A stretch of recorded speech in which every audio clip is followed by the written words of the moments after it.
bump, clear up. Outside bumper barely.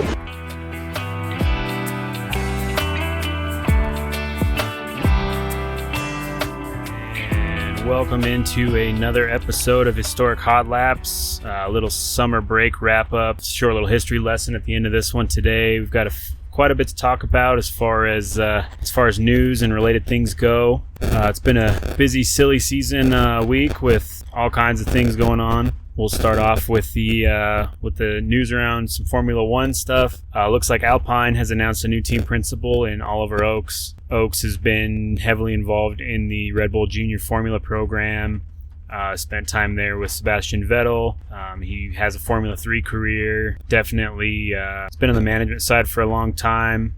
Might be exactly what Alpine needs to kind of push them through to a new level. So that'll be good to see on the Formula One side with Oliver Oakes jumping over to Alpine. The only other F1 thing I really want to talk about, McLaren signed a multi-year extension with current team principal Andrea Stella. Obviously, in the last couple of years, that program's really started to turn around. Obviously, Zach Brown has quite a bit of faith in what he's been doing for them over there.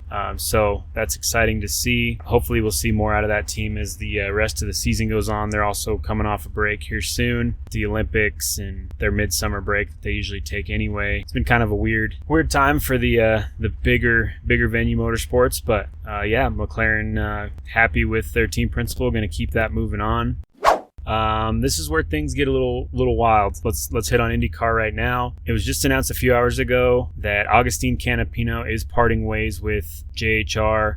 He will not finish the rest of the season. That brings a ton of rumors about what's going to happen there. They haven't announced who's going to drive it. Obviously, we can come up with our own theories pretty easily on that one. Connor Daly was testing in that car a week ago, that exact car at Worldwide Technology.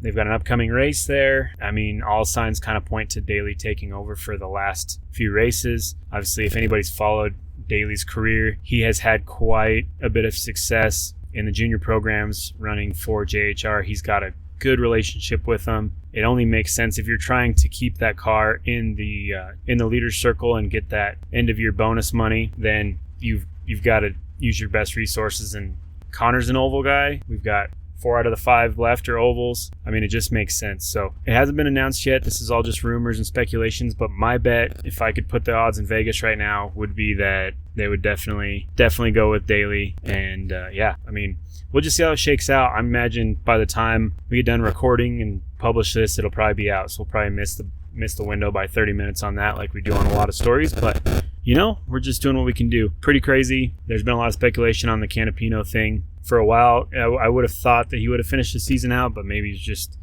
he already sat out one race after all the social media drama. It's just kind of wild. It's unfortunate. You don't ever want to see a driver fall out of the series for any reason, but it's just one of those things that happens.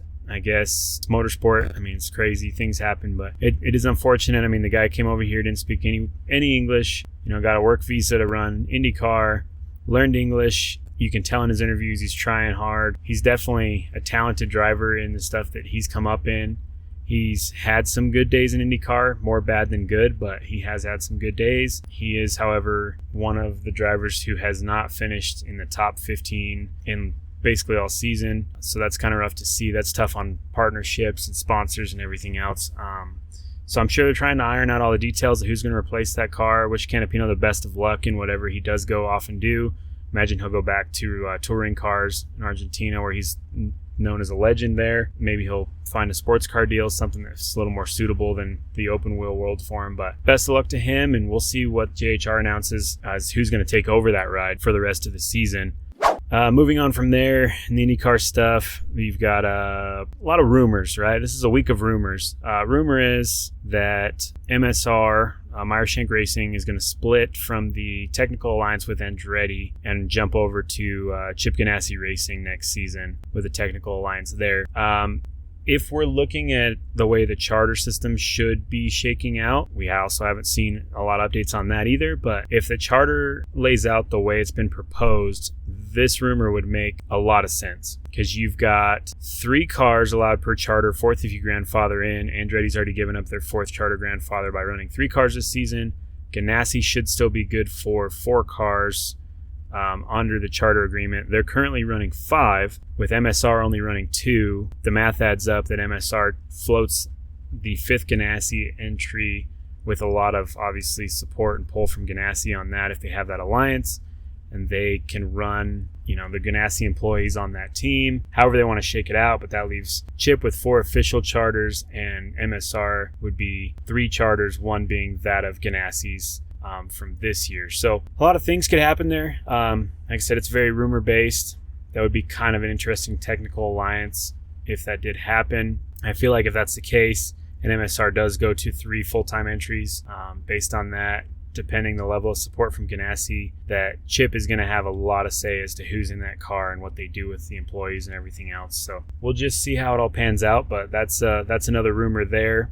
Moving on to kind of where we're sitting on seats for next year. Yeah, there's still some stuff open. Obviously, we've spent some time talking about McLaren and things that are happening over there.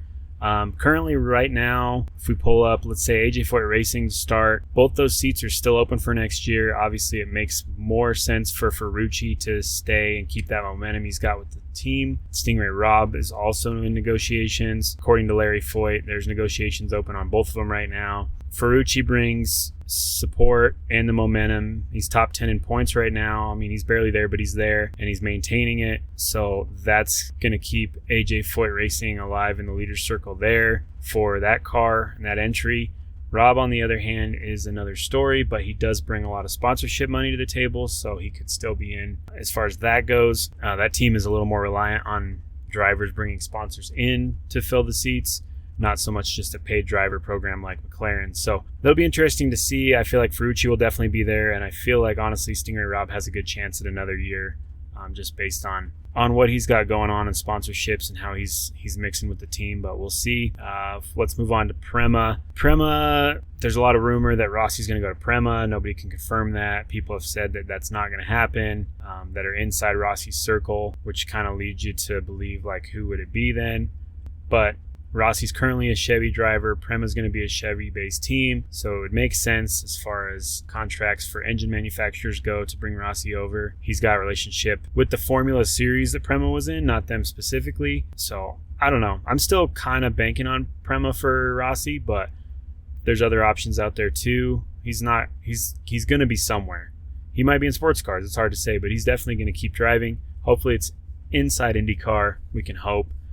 The other rumor for Prema is Logan Sargent. We've talked about this one before too. Still obviously trying to stay in F1 in some capacity, but with him losing his spot at Williams, that's going to be hard to bank on. But he does have the Formula 3 and Formula 2 experience with Prema. They know him. It makes sense. He'd be an American driver in a new team in a series he's not familiar with. But the transition for the Formula 2 guys to come over has been pretty smooth. Formula 1 guys, however you want to look at it. Sargent was obviously very successful in his Formula 2 and 3 careers, not so much in Formula 1. So yeah, we'll see how that plays out. Let's move on to RLL, Rahal, Letterman, Lanigan. The only confirmed entry out of the 3 current full-time cars they have is Graham Rahal in that number 15. Obviously, he shared a name with the team owner. He's going to have seat probably for at least another couple years, but he is definitely locked in for next year. That's not a bad thing. He's shown some promise on their program, and I blame their program more than I blame their drivers this year. Honestly, they've struggled a lot, especially ovals and things like that. But he's locked in. If they continue that 3-car effort, then that leaves 2 more decent seats open for negotiation. It's going to be hard to get a driver in those seats, except for they do probably have a sponsorship for a paid driver program like a Rossi deal. But with their Indy 500 cars not doing very good the last couple of years, that's going to be hard to land. So I feel like Rossi's only going to go somewhere where he knows he can get an Indy 500 win, which limits him quite a bit as well. But anything's possible, right? It's motorsports. They did announce Yuri Vips is going to run in Portland for him. That was kind of a prediction that he might be in the program next year, at least for a partial program. I don't know. We'll see how it all shakes out, but he is confirmed to run in Portland this year. And also Zane Maloney out of F2, he just ran a test for RLL at the Indy Road Course.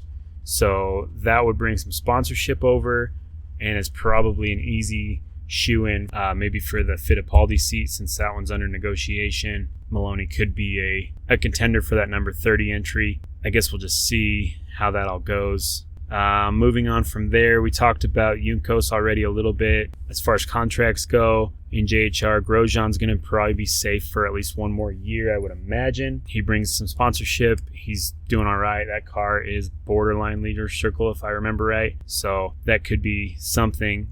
The other rumor is an ownership split, kind of a similar deal that Castroneves did with Meyer Shank, where Devlin DeFrancesco comes in. Maybe he's a part-time owner, full-time driver, or vice versa. Anything's possible there. He's got some funding behind him if you wanted to really dive in. And now with Canapino out, maybe DeFrancesco will be in for the rest of the season. Who knows? We'll see how the next couple days shake out. But whatever happens the next couple days, I feel like is going to shape the 2025 season somewhat. The other rumor with Juncos is if you lose the Andretti MSR tie, Andretti's tied with GM. This goes deep. This is very, very deep web type stuff here, but Andretti's got a deal for sports cars GM. They've got a partnership in this F1 deal with GM. Let's say Andretti goes to GM next year instead of Honda, even though I don't think they have the engine leases for that. Let's say, hypothetically, Andretti goes GM. Well, now they can do a technical alliance with JHR. Devlin DeFrancesco has a relationship with Andretti already. I mean, this could be quite the web to weave as far as that goes. And then the other thing is Honda even going to be in IndyCar past 2025? I know they're working on deals with that. They've won the manufacturers championship the last couple of years, so I don't see how they'd pull out other than the return on investment, which now we've got the Fox deal and everything else. I mean, this just gets deeper and deeper and deeper as you look into it. But rumor is Andretti could go Juncos Technical Alliance if they go to GM. So, I mean, anything's possible, but I doubt we would see that for 2025. I feel like we've got better odds if we put money on DeFrancesco being involved in that organization in some level, or even as a driver. But yeah, a lot of silly season IndyCar stuff this week. It's just one thing after another, it seems. So a lot to go through, a lot to process there. Let's talk about some NASCAR news. Connor Hall, who's in the Cars Tour, he's going to make his truck debut at Richmond this weekend, so that's pretty exciting, driving the number 91 Hilgeman Racing truck. So that'll be pretty cool to see. Good driver out of the Cars Tour, which is late model stocks. Pretty decent skilled driver. So we'll see what he does in the truck series. That's more of a cup type ride than what he's used to. I'd compare their late models more to an Xfinity type series, just the way they work on their short tracks and everything else. So we'll see how he does with some aerodynamics and everything else on that. Kind of a cool one. Greg Biffle is going to make a return at the ARCA West Series in Tri-Cities on August 10th there in Washington. So it's been about 28 years since he ran anything ARCA Series. So kind of cool to see him just kind of come out of retirement for a little bit and do some fun stuff. So congrats, Greg Biffle, on that. We'll be watching that one. Pretty exciting thing too, announced by 2311 Racing. They kind of did a lead up, but Juan Pablo Montoya is going to make a return in the number 50 2311 ride at Watkins Glen. So Juan Pablo Montoya hasn't been in a NASCAR in quite some time, but he will return in Cup for one race at the Watkins Glen race in that number 50 ride. So that's exciting. Love to see that, returning drivers and everything else. And another exciting thing, let's talk Xfinity for a second, since we're on the NASCAR. There was a lot of lead up from JRM, Old Junior Motorsports. Yesterday, they were going to have a big announcement today, and on the Dale Jr. download, they talked about what it was going to be, and Connor Zilisch is going to move full-time in 2025 up to the number 88 Xfinity car. So that'll be awesome to see. Congratulations to him and the hard work. I mean, he's teen sensation, up-and-coming driver. Pretty awesome to see. So a lot of good could come from that. That's a good team, great equipment, well put together. Obviously, it's Dale Jr.'s team, right? So they know what they're doing over there. So I feel like we're going to see him in the checkered flag a lot together. Moving on to some NASCAR charter news. Since we're still talking the old NASCAR, charter news is sounds like royalty agreements between TV royalty and financials has been roughly agreed upon by the teams and NASCAR. So that's nice. They get to move on to the next piece of the puzzle there. There's a lot of other agreements to be made, but at least they've kind of agreed on percentages for shares on TV broadcasts and royalties and things like that. If they still don't have a charter agreement locked in, there might be might be some problems with the next season NASCAR docuseries they've been doing. There's a lot of teams that are talking they'll use that as their leverage to get a charter deal done, because there's no reason for them to promote everything and invite TV cameras into their operation when there's no benefit to them. So that'll be interesting to see how all that plays out. What else do we have during this last week? There's a lot of rumors towards Junior Motorsports and Cup. Every single week there's more rumors about that. I still don't see Dale Jr. moving into the Cup side of things. He's got that solid Xfinity program. He doesn't need to go to Cup. It'd take a lot of money to get him into Cup and for him to want to do it, and that's a lot of headache I don't think he wants, where he's so successful in the Xfinity group. But there's still rumors that he might come over. There's all these private equity groups that are trying to land a charter and have, JRM tied to it for the experience and the knowledge and everything else and the namesake. So I don't know, a lot of rumors. I don't believe that one too much, but that's out there. The other thing announced a couple days back, Spire Motorsports is going to bring Travis Peterson over from Front Row Motorsports for that number 71 car, which is what Michael McDowell will be driving. So Michael McDowell and his current crew chief are going to come over and run that program in 2025 for that number 71 car for Spire. Kind of cool to see. Keep the team together there, see what they do with somebody else's equipment and what they can get done. Let's do some race recaps. We did have some racing. I know it's the Olympic break and all the big, the NASCAR's down, IndyCar's down, F1's down. But we still have racing. We still have a lot of dirt track stuff, and we're a motorsports program, and we love all forms of motorsports. So let's cover USAC. Let's start out national sprints. Indiana Speed Week, very exciting week of racing. No Olympic break for these guys. They had a busy week. So let's go back to last week, Indiana Speed Week. Each one of these events is on a different night. So let's start off Lawrenceburg Speedway. That one feature win goes to Logan Seavey. Then the next night we had Circle City Raceway. Again, Logan Seavey back-to-back wins there, features. Finished off July 30th and 31st with back-to-back wins. Good month for him overall. August 1st, we had THA Terre Haute. Brady Bacon gets the win on that feature. August 2nd, we're going to Bloomington. That one got rained out. That was a bummer, but it did give the guys one night off.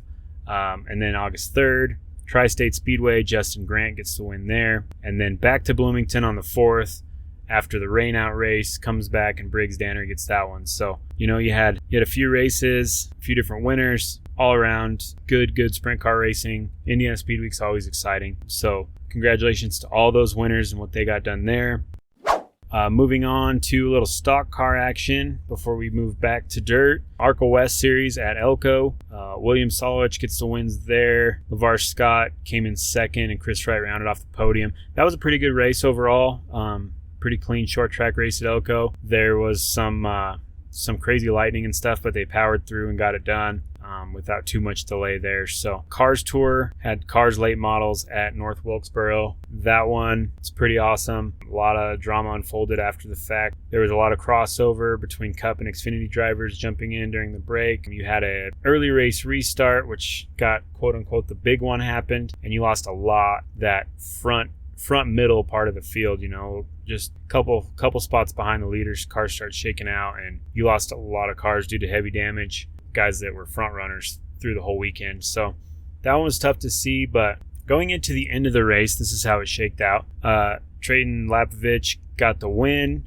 Corey Heim came in second, and Spencer Davis came in third. So there's your 1, 2, 3 on that. Now, here we are a couple days after the fact, and the news comes out. Post-race inspection found that Trayton had unauthorized parts on his car, failed the post-race inspection, which I'm not sure why we weren't aware of this 2 days prior when the race ended and the post-race inspection was done. But either way, they got to cover their bases, do some research, whatever it may be. But he was ultimately disqualified, loses the win. That puts Corey Heim as the race winner for the North Wilkesboro Cars Tour late model race. So it's a bummer. Trayton, he pushed hard all weekend to get it done, and then to lose it due to a technicality on some parts and whatever his team had set up in there that he wasn't allowed to have. It's a bummer overall, but congrats to Corey Heim. I mean, he was grinding to get second the whole time, so he was doing a good job there. But yeah, that was a super good race. If you guys haven't watched any of the Cars Tour stuff, it's definitely worth it.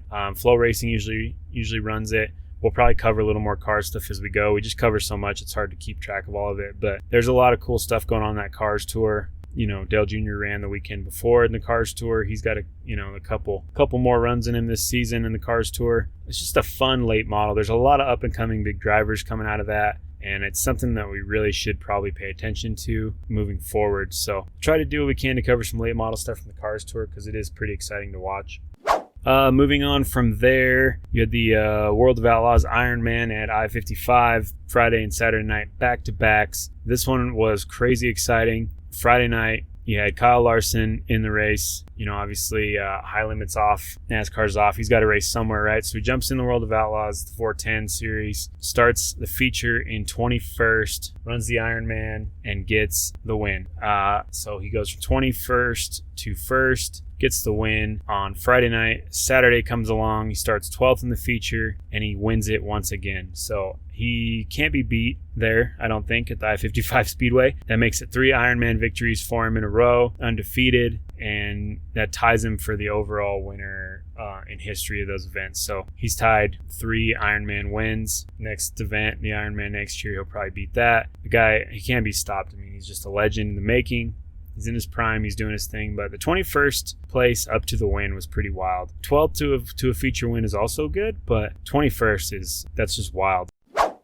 Just, you know, being the leader, you don't really know to move around, and the middle really came in there, 1 and 2, you know, with all the lappers and stuff blowing the crumbs to the center. And I just kind of stayed committed to that, and could tell, you know, even in an open track, I could gain on him in 1 and 2, and I'd lose it in 3 and 4. So I figured when we caught traffic, that was going to be my spot to be able to pass him, and it worked out just like that. So, you know, just fortunate to get a good initial start, and you kind of be the first one at the top to get to 5th, and then was really struggling there before the open red. So that was nice to get, you know, Paul to turn some wrenches on this thing and get me freed up, and you know, that really allowed me to kind of get through the waves in 1 and get through the middle and pointed off of 2 much better. So yeah, just another great feature. Wish we could be a little bit better earlier in the night. We qualified better tonight, which was great, but heat race didn't go so good, but you know, still was able to hit it right there for the feature. That's all that matters. Yeah, I was honestly really surprised to get the restart right after the fuel stop. The good one that I did, like I almost got the second, you know, into 3 by Diamond in 1 and 2. I didn't expect to get that, so I knew my car was better right away. So I knew I needed to take advantage of that. Lined up 3rd, caution came right back out. Bottom was better, and you know, my engine took off really good to get to 2nd. Then just kind of pace and hope for no cautions because I didn't want to be on the outside for a restart. So just worked out really good for us, and yeah, fun race. So hope all you fans enjoyed that. Ironman 55 is probably my favorite sprint car race of the year. It's just tough, you know, long. I really enjoyed these long races. So cool to, you know, three-peat this. The only other racing we really want to cover this week, we had some IMSA at Road America. Promoted a little bit of this on the old Twitter, try to keep everybody informed. You've got a lot of crossover, you know, teams in IMSA from IndyCar and everywhere else. This one really came down to a fuel strategy.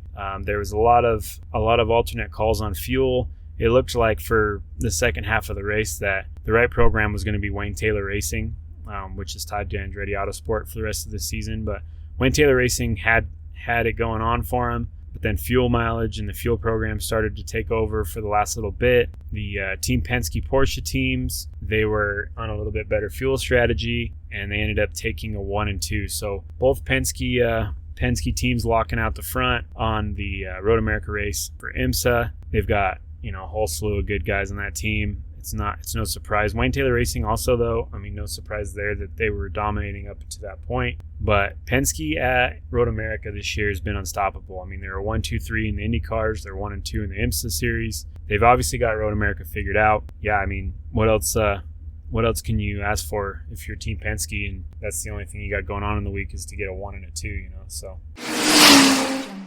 In Major League Baseball, it is the 1908 Boston Americans. For the NFL, the 1933 Chicago Bears. And the NBA, the 1947 Philadelphia Warriors. And for NASCAR, it is Robert Red Byron in 1948. The common denominator of each is they are the first champions in their respective professional sports leagues. One thing is crystal clear: Red Byron's pioneering spirit contributions and accomplishments solidify his legacy and rightful place in the NASCAR Hall of Fame. And now it is my honor on this, the 19th day of January 2018, to formally induct Red Byron into the NASCAR Hall of Fame. And let's start our history lesson. I'd like to start out, Winston Kelly doing the introduction to the Hall of Fame for our segment today. Mr. Red Byron, first champion of NASCAR. So let's kick it off. Robert Noel Byron, nicknamed Red, born March 12th, 1915 in Plaster Cove, Virginia. Passed away at a young age of 45 on November 11th, 1960 in Chicago, Illinois of a heart attack. Rough deal there, but that's kind of how things were back then. Weren't quite the same as they are now for life expectancy, but still died pretty young. But he did have an exciting time while he was around. He was born in Washington County, Virginia. He moved to Colorado for a bit when he was younger, and then to Anniston, Alabama, which Red claimed was his hometown. So born in Virginia, claimed Alabama as his home. He kind of got started later in life. 1932, at the age of 17, was when he began racing. Being that he was a native of Alabama, he did spend a lot of time making laps at Talladega, where he found a lot of success there. He spent the mid to late 1930s winning a lot of races, one-offs at Talladega in the greater Alabama area. During this time, he also ran the AAA Open Wheel Series, mainly running sprint cars and a few midget races, things of that nature. And then, obviously, going into the late 30s, we had the makings of World War going on, and with the war effort and everything else, by 1940, everything was kind of shut down in the racing world. Everything was on a world effort of fighting in the war. Red went on to serve in the United States Army Air Forces as a flight engineer. He was a flight engineer on a B-24 Liberator bomber through the majority of World War II. While he was, little fun fact, while he was on a 2-day leave during his training, over a weekend, he went and raced a stock car and got his first stock car victory during his break from Army training. This was the only race he did during his Army time, and the last race he was involved in for the 5 years he was off due to the war efforts. But kind of funny, he ran a stock car and won just as a one-off while he was home for the weekend on leave. While fighting in World War II, Red suffered a serious injury to his leg. It was never right after, and although he needed modification to drive his cars to be able to race competitively, he didn't let it stop him from his dream of racing. He was doing his war effort, flight engineer, gets injured, still wants to race, returns from World War II. He started racing with a limp on one side, and he made friends with a new friend and race engineer named Red Voigt, and together they really found some success. In 1946, Red won his first race post-World War II at the Seminole Speedway outside of Orlando, Florida. He beat other well-known legends during that race, Roy Hall, Bill France, obviously some real historic guys there. Coming out injured and still wins. Hadn't been in a race for a while. Then he kind of won some one-offs throughout 1946, 1947, 1948. NASCAR formed the Modified Series, and Byron began racing with the Raymond Park team, and that was kind of their lead up into 1949 when they created the Strictly Stock Series, which is then go on to be known as the Grand National Series and the Winston Cup Series, and is known as the NASCAR Cup Series today. So 1949, he began racing for Park in what is the equivalent of the Cup Series today. He was very successful in the 8 races in the inaugural season. 1949, going into the Daytona Beach race, he was feeling pretty good because he won the modified race there in 1948. But he did go in and race the Strictly Stock in 1949 and won that race during that inaugural season. So back-to-back wins at Daytona, and then he won at Martinsville, which at the time was still a full dirt track race, so stock cars on dirt, which is probably one of the coolest things ever. He'd end up going out to win the NASCAR Modified Championship in 1948, and was the contender, the one to beat going into this inaugural season in 49 for the Cup Series, and he achieved it. Won the Cup Series in 1948. He won the Cup Series title in 1949, the inaugural season, making him NASCAR's very first champion of the Cup Series, or as it was then, the Strictly Stock Series, but goes down as a legend. After winning his championships in 48 and 49, he started slowing down greatly with his efforts in racing. A lot of this was due to the effects of that injury he suffered in World War II. which affected his overall health. By the 1950s, he was only participating in a few races here and there. By 1951, Byron retired from driving and focused as a team owner and manager with Briggs Cunningham in the sports car series. And his goal there was to have a strong American team out in the sports car series that could win some of these Grand Prix races at the time. Because at the time, that was very, very much just like it is now. It's very foreign based. Not a lot of American teams with a ton of success. So he really wanted to see some Grand Prix success from an American based team. Did what he could there. He ended up also managing the Corvette Grand Prix team. However, neither of his sports car teams really had very much success, but he did enjoy the sports car racing and was happy to be involved, whether he was winning or not. Sadly, though, we talked about it earlier, dying at a young age. He passed away in his hotel room on November 11th, 1960, dying of a heart attack while he was managing a team that was running an SCCA, the old Sports Car Club of America event in Chicago, which really, it's rough, but at least we know he was out doing what he loved doing. He loved racing through and through, and although his injury didn't let him get as much done as he'd like to, he made those good years count while he was there. A couple awards. 1966, Red was inducted into the National Motorsports Hall of Fame, as he should be. And then there was quite a break in awards until 1998. During NASCAR's 50th anniversary, Red was selected as one of the 50 greatest drivers to ever embark on in a NASCAR career. And he really was. I mean, everything was very primitive back then. 48, you had the modifieds. 49, you had the strictly stocks, and he won both championships. 2008, Red was inducted into the International Motorsports Hall of Fame, and the Motorsports Hall of Fame of America added Red to its legendary roster in 2020. So a lot of good stuff that he helped develop with the time that he was around. NASCAR's first champion, and obviously one of the 50 top of all time in NASCAR's eyes. And really, I think had he had a little more life left in him to run sports cars into the 60s when the technical innovations really started happening, I think he probably would have found some more success in sports cars. But just happy he did what he did when he could, and appreciate him serving World War II and coming back as a hero, and then making himself a legend in motorsports. So thank you, Red, for all you've done for motorsports. And that's probably our time for today. So please, as always, share this podcast with anybody you think might enjoy it. Keep some momentum behind this thing. We can do more with it. Like us, don't like us, however you want to do it. Rate, subscribe, get us your comments, your questions. I really like to put together a Q&A session on one of these episodes when we have a little more time. Keep the questions rolling in if you have any comments, anything you want to hear. Yeah, other than that, we've got Richmond coming up this weekend. Excited to see Cup cars and trucks back on, assuming that the weather will work out. Looks like it will be okay. Thoughts and everything go out to everybody who's dealing with the hurricanes. I know it's hitting the coastline pretty good. We'll see what shakes up with the rest of the silly week before Richmond, and we'll have some updates for you next week and some race recaps. So stay safe, and thanks for tuning in.